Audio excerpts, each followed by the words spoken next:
Thank you so much, Sir Rino, for giving us the closing and for extending your gratitude.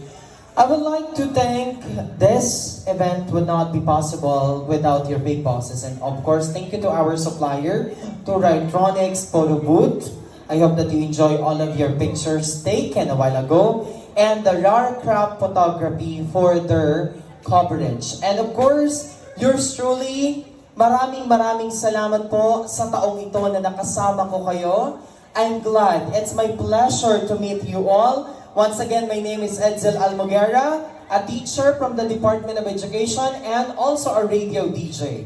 Maraming salamat. God bless everyone. Stay safe at mabuhay po kayo. We'll see you all next year and God bless us all. To God be all the glory.